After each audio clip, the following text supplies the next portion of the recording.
My family, every time I go home, they tell me, they hope the Hornets draft me. It was a year ago when Marcus Thornton said what a dream it would be to be a New Orleans Hornet. And weeks later, that dream was realized. Now his former LSU teammate is hoping some home state history repeats itself. Oh, man, yes, indeed, man. I love to be at home, man. But, wherever the cookie crumbles. Like Thornton, Tasmin Mitchell originally entered the draft a year ago, but he decided to pull his name out and return to Baton Rouge for his senior season. And while the wins were hard to come by, he doesn't for a second regret returning to play for the Tigers. Extra year under Coach Trent Johnson's was great for me.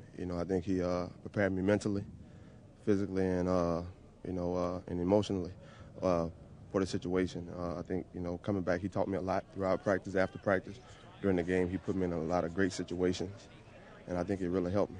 With this draft pick, the Hornets would love to have someone who can step in and contribute immediately. Tasmin Mitchell certainly fits that bill. But if you look at all of the guys who are invited to this pre-draft camp, there is one common denominator: experience. Not too often do players come and stay 4 years, so I think it's able for me to help me mature and help me come in and contribute right away. It's just because of my experience at Kentucky, playing there 3 years, and my last year, with all the freshmen and being the type of leader they wanted me. So I definitely feel like right now I'm emotionally ready and I'm physically ready to make that transition and come in and start right off the bat. One of the main impacts that I'm going to have on the court is my first few years in the league is just on the defensive end. Not everybody wants to go in and maybe lose a tooth or break your nose like I did my sophomore year. So, I just love to go in there, just compete. While the invitees were mature by draft prospect standards, their potential coach is the youngest in the NBA. Monty Williams presided over his first draft camp and his first duties as the new Hornets head man. And it's obvious just watching the workouts that he will be a hands-on coach. I want to be able to get on the floor and play and mess around with the guys, but at the same time,